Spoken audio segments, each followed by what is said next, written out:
Halo, cinta kadang membuat mata hati buta, hilang akal sehat, hawa nafsu menguasai hingga terjadi hal-hal keji. Cinta segitiga yang memakan korban jiwa. Salah satu otak pelakunya calon anggota legislatif perempuan muda yang gagal jadi wakil rakyat. Halo Sobat BM Bercerita. Assalamualaikum warahmatullahi wabarakatuh. 20 tahun pasangan suami istri Babeh Muhammad Roi 56 tahun dan Ma Endang Tati 50 tahun hidup di rumah kontrakan sempit di Cipinang Besar Utara, Jatinegara, Jakarta Timur. Selain Babeh Roi dan Mak Tati, tinggal juga anak gadis satu-satunya di rumah sempit itu. Namanya Indriana Dewi Eka Saputri, yang waktu kejadian ini umurnya 24 tahun. Babeh Roi kerjanya ngojek di seputaran Jakarta Timur, kadang-kadang sampai ke Jakarta Pusat. Kalau Mak Tati, dia jadi ibu rumah tangga biasa aja. Walau keadaan keluarga Indri termasuk elit, ekonomi sulit, tapi Indri nggak kecil hati. Dia punya mimpi buat bahagiain mak babenya. Dia punya cita-cita besar yang lain. Semuanya dia tulis di papan tulis kecil di kamarnya.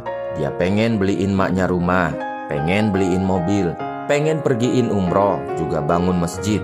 Subhanallah, Masya Allah. Tamat sekolah menengah kejuruan di tahun 2019, Indri mulai kerja di sebuah perusahaan swasta di kawasan Sudirman Central Business District, SCBD, Jakarta Selatan. Dia kerja di satu perusahaan broker. Dan bener aja, rezeki anak soleha yang punya potensi juga motivasi. Dalam waktu 3 tahun aja, Indri bisa jadi manajer marketing. Di tahun 2022, satu demi satu mimpi juga cita-citanya kelaksana. Indri bisa bantu ekonomi mak babenya. Dia bisa beli mobil Brio buat bolak-balik ke tempat kerja, juga jadi mobil buat keluarga.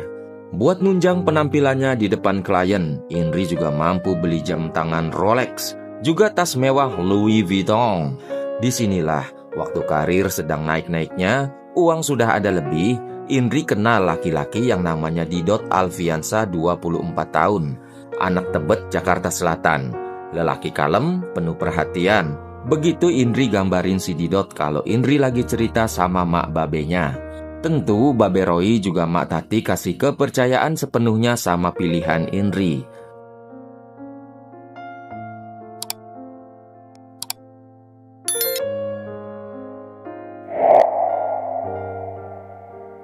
Yang gak Indri tahu, latar belakang Didot ini sebenarnya udah agak-agak surem buat dijadiin potensi sebagai anak muda lelaki bermasa depan cerah. Didot yang asalnya dari keluarga broken home, orang tuanya pisah waktu Didot masih remaja. Dia ikut sama bapak kandung juga emak tirinya. Di lingkungan RT-nya, tetangga-tetangga bilang si Didot ini nggak mau bergaul. Orangnya cuek. Selama pacaran, ternyata Didot ini lelaki modal dengkul. He's only such a gold digger. Modal tampang doang. Segala-gala sesuatu, soal pengeluaran, termasuk biaya hidup si Didot, Indri yang tanggung. Gelagatnya deketin Indri juga udah kelihatan kalau dia ini nggak serius. Nggak pernah mau kenal deket sama babeh maknya si Indri. Kalau dia datang ke rumah Indri, dia nggak pernah mau masuk ke rumah kontrakan yang kecil itu. Kalau antar Indri pulang juga seringnya Indri diturunin di jalanan gede. Nggak mau masuk ke gang, nggak mau sampai ke rumah. Indri dibiarin jalan sendiri, pulang sendirian dari jalan gede. Yang lebih nyakitin, ternyata si babeh yang lagi ngojek pernah ketemuan di stasiun Gambir sama Didot. Jangankan nyapa si babeh, di situ Didot malah pura-pura nggak ngenalin si babeh. Tapi karena Indri udah kadung suka, walaupun Didot pengangguran, cuek, tetep aja apa yang Didot mau selalu dipenuhin sama Indri. Termasuk kasihin mobil lengkap sama BPKB-nya, yang sampai kejadian nggak tahu lagi kabar nasib mobilnya. Indri menganggap hubungannya sama Didot serius, kalau Didot enggak. Dan dari sinilah kisah ngenes tragis Indriana Dewi Eka Saputri ini dimulai. Didot yang pacaran sama Indri yang ada udang di balik batunya lagi sibuk. Bukan sibuk lamar kerja, tapi sibuk rayuin bekas pacarnya. Mantannya ini namanya Devara. Jadi Didot sebenarnya cinta sama si mantan Devara, bukan sama si Indri. Devara Putri Prananda umur 24 tahun, sepantaran sama Didot. Kedua orang tuanya cerai juga waktu dia masih kecil. Devara kecil sama maknya dulu numpang tinggal di rumah tantenya di Tanah Tinggi Johar Baru, Jakarta Pusat. Buat biaya hidup sehari-hari, juga biaya sekolah, maknya kerja jadi asisten rumah tangga. Devara juga bantu-bantu si tante jualan nasi uduk buat tambahan uang jajan. Lulus sekolah kejuruan, Devara langsung kerja di kantor swasta. Di sini hidup Devara jadi lebih baik dari sebelumnya. Dia bisa ngekos sendiri di Jakarta Selatan. Karir Devara makin moncer, makin cetar, sampai-sampai dia dicalonin buat jadi anggota legislatif di pemilu 2024 dari Partai Garuda Daerah Pemilihan Jawa Barat 9. Nggak tahu apa modal yang dipakai Devara buat nyalon. Menurut informasi dari Ketua DPC Partai Garuda Majalengka Soleh Sumantri, yang setelah kejadian kasus Indri ini, dia baru tahu ada nama Devara. Kang Soleh nggak kenal Devara, nggak pernah komunikasi, nggak pernah kampanye, nggak pernah datang ke konstituennya. Kok bisa jadi caleg partainya? Walaupun gagal di pemilu 14 Januari 2024, tapi perolehan suaranya lumayan banyak buat caleg yang nggak ngapa-ngapain selama kampanye. Dia bisa dapat 226 suara, urutan keempat. Ini karena sebab keuntungan Devara cantik, pasang foto menarik di kertas suara. Sebagaimana yang kita udah pada tahu, kalau orang di Konoha pilih-pilihan di pemilu cuma karena populer, cuma karena cakep, cuma karena terkenal. Betul apa betul? Gagal di penyalonan, Devara balik lagi ke kerjaan sebelumnya di perusahaan swasta. Balik lagi ke masa sebelumnya, di waktu lagi sibuk nyalek inilah, Devara putusin hubungan sama si Didot karena Didot ketahuan pacaran lagi sama perempuan yang namanya Indri. Devara sakit hati dihianatin sama Didot, walau dalam hatinya masih sayang. Di tahun 2024 itu juga, kayak udah yang diceritain tadi, Didot yang lagi pacaran sama Indri mulai PDKT lagi ke Devara. Di belakang Indri, Didot sering temuin Devara buat ngajak balikan. Sampai-sampai si gold digger, lelaki modal dengkul pengeretan ini janji mau putusin si Indri. Devara yang sebenarnya masih demen sama Didot, akhirnya mau lagi balikan. Tapi ada syaratnya. Lu harus putusin dia. Juga dia gak boleh lagi ada di muka bumi ini. Itu syarat dari Devara.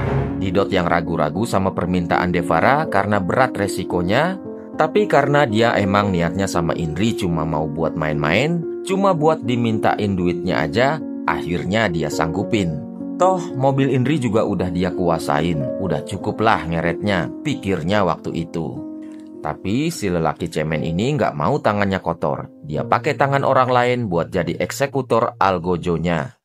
14 Februari 2024, rencana dimulai. Didot minta kawan lamanya, Muhammad Reza Swastika. Dia minta Reza buat jadi algozonya. Lelaki muda 22 tahun yang namanya Reza ini setuju, karena dia ditawarin upah 50 juta.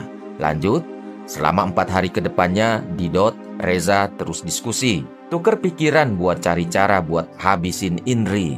Di waktu-waktu lagi diskusi itu, Devara juga bilang, yang penting tempatnya harus sepi. Jangan sampai lu berdua kerekam di CCTV. Jangan lupa pakai sarung tangan. Devara kasih masukan.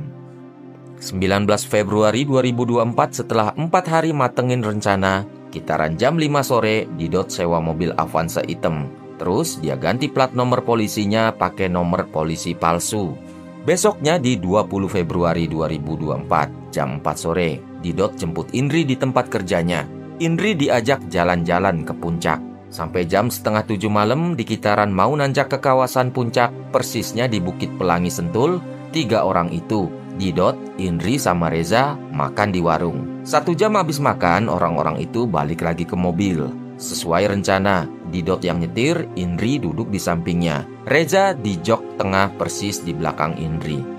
Di tengah jalan, persisnya di Pelangi Boulevard Jayanti Babakan Medang Bogor, mobil berhenti karena Didot mau buang air kecil.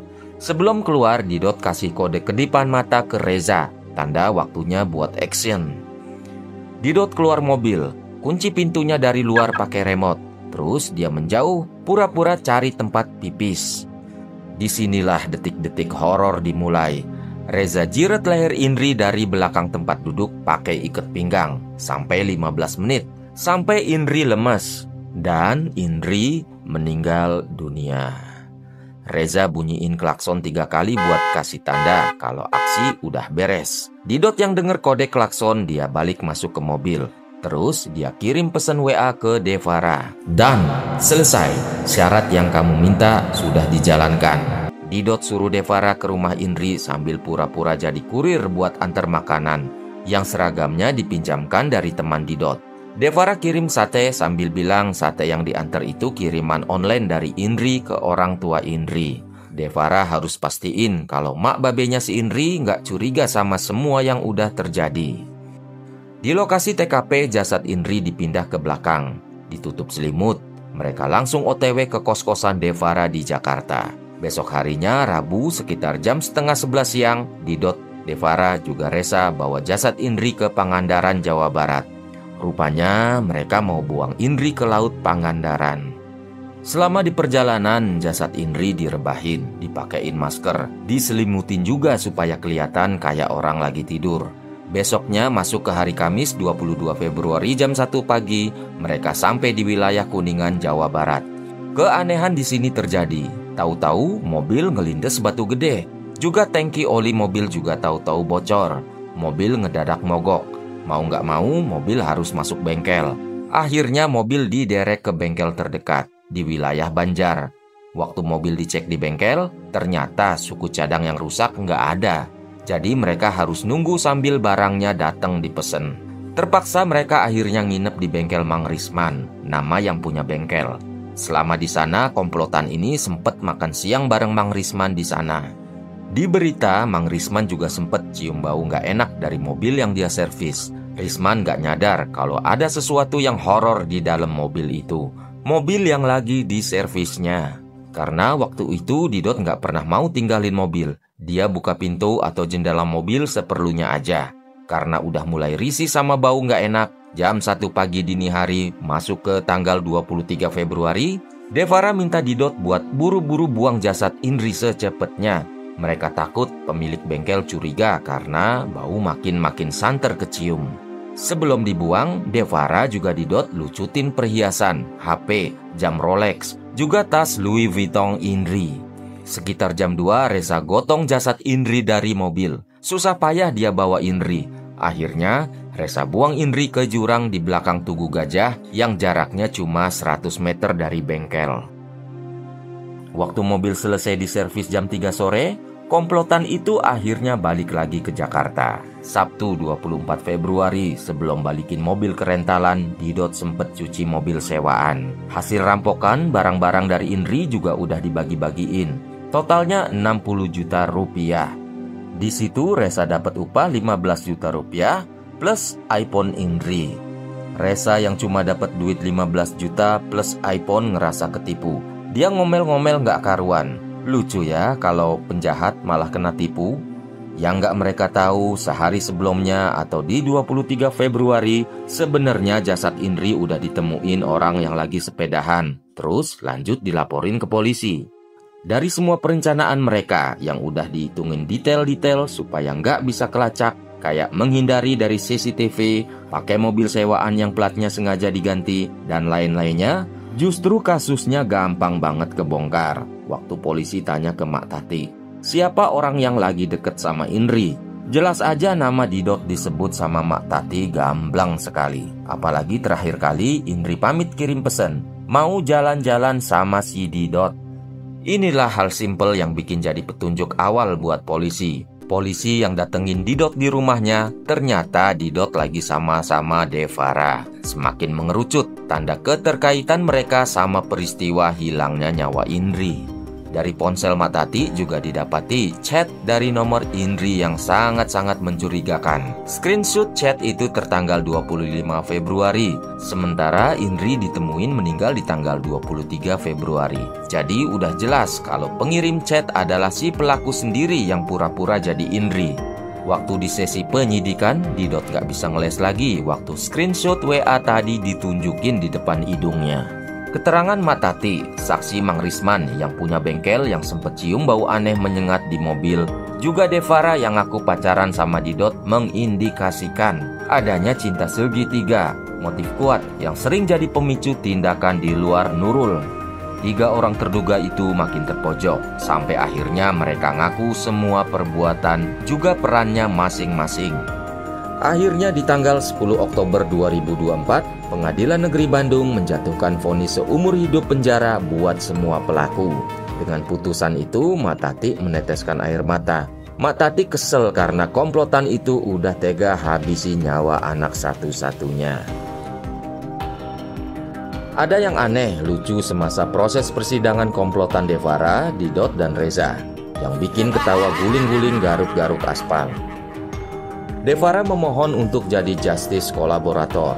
Justice kolaborator adalah pelaku tindak pidana yang bersedia bekerja bersama dengan penegak hukum untuk mengungkap kejahatan yang lebih besar, termasuk tindak pidana yang melibatkan dirinya sendiri.